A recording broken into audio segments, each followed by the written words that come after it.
Hey, what's up guys, it's Wintergore here. So I created a What's Good About Call of Duty video about a week ago. And this covered things like the movement, exosuit abilities, characters, loadout and customization, map design, single player and game modes. Today I'll be looking at what's bad in Call of Duty. First up, we'll be starting off with one of the biggest issues in the game, the lack of support.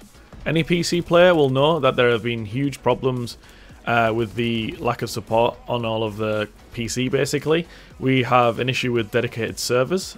By default the max ping is set to 800, which if any of you guys are familiar with, most of the matches you'll play against people in your country are around 100 ping maximum. So this is obviously a huge issue considering that it's matching us with players on the other side of the world, which means since it is a player-to-player hosted connection, when you get hosted with somebody in America, for example, you can end up with a very, very poor quality on your game. This obviously affects the multiplayer greatly, it affects the player's overall experience, and obviously this isn't very good overall. Every player I know of at the moment on Reddit is like requesting and pleading with them to import dedicated servers. The player base is dropping extremely on PC. It's been reported by many players that every day it seems to have less and less players in the game. Obviously you're still able to find lobbies, but it means that you're obviously left with these like laggy lobbies that can obviously impact the amount of fun that you do have in the game.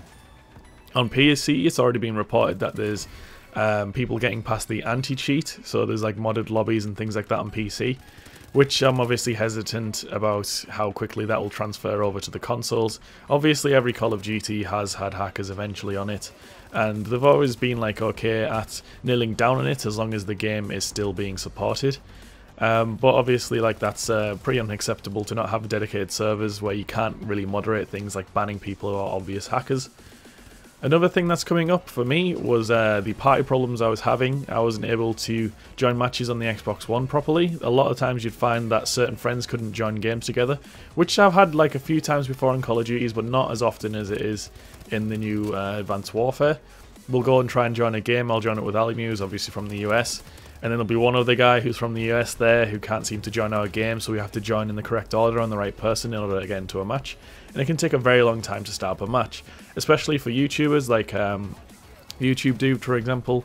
When we invite a lot of people in our lobbies to play with, to play Ground War, it can be very hard to initially set up that Ground War team to go ahead and like start obviously pub stomping, things like that.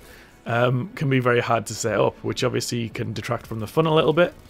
And obviously another issue that we're actually having is randomly you can be kicked to the home screen, which is obviously very frustrating. If you manage to get into a full lobby with all your friends, you actually manage to get it sorted out and you go to search for a match, and then everybody else gets in the match and I get kicked to the home screen. It's obviously very frustrating for me. I have to wait for it to end and then we all have to try and group up again. It can get very frustrating just overall. It seems like compared to the other games they haven't really supported this one as much, and the things that players have been really screaming about, things like dedicated servers, they haven't really seemed to have taken that into account. They have mentioned that they will be looking into dedicated servers for the PC and for the consoles, but it remains to be seen how long that'll take.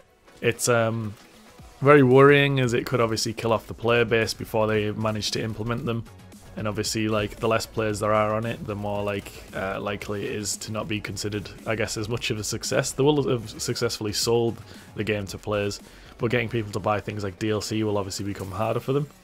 So that's it overall for the lack of support. Now the next thing I'll move on to is the co-op. Any of you guys looking to unlock things like the zombie armor or the zombie player skin will know all about the co-op. You have to basically unlock separate tiers. A tier is completed by completing 50 rounds on the level, and it uses this like squared formula, so like 25 rounds and then it resets the round. The rounds are exactly the same, they're all identical, it loads up the same, like basically the same. Waves will always attack you, there's not as much variation.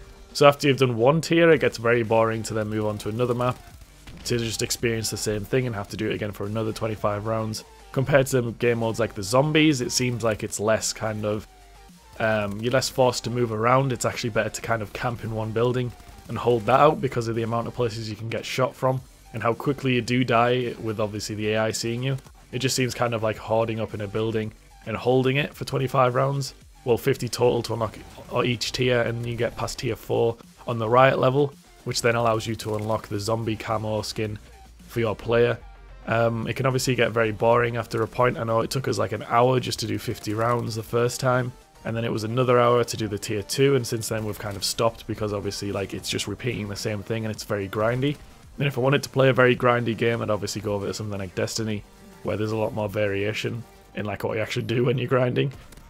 So yeah, overall the co-op experience for me, it was initially fun but got quickly boring, as each map is basically the same thing and you don't really get much variation in it.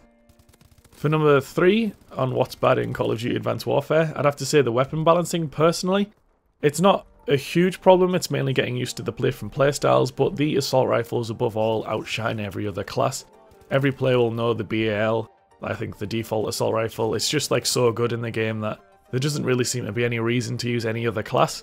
Obviously for the mobility's sake you'd use things like shotguns and SMGs. You can vary up your playstyle a little bit to get them to be like useful. But for me, things like the sniper rifles and the shotguns don't really work out as much. You have to like know the exact routes to take on the map. And since everybody's boosting around very quickly, it can make sniping a lot more difficult. And the Mors sniper rifle, which is like the single shot reload sniper rifle, which is like basically has the most mobility, so it's the most useful for things like quick scoping, which is pretty much essential in this game, considering that everybody moves around so fast. You can't really be scoped in for a long amount of time because you will get flanked instantly. And the moment you fire, you appear on the minimap. It's very disengaging to not be able to use like any weapon and be balanced like perfectly for use like it was in the other games. I think it's just like the fact that the assault rifles are so good that it makes every other gun kind of like poorer. I feel like the SMG should completely beat out the assault rifles in close quarters, because obviously they are a close quarters focused weapon, but the assault rifle can do on par with them. It's just as easy to get a kill with it. The only difference is the lack of mobility. You can't really run around while firing.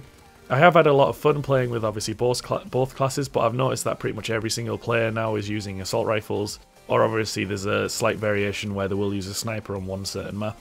But they're obviously the guys using the snipers never do anywhere near as good as the guys using assault rifles. And in terms of unlocking all of the higher kill streaks, the assault rifles seem like the go-to weapon to actually get any place in this game.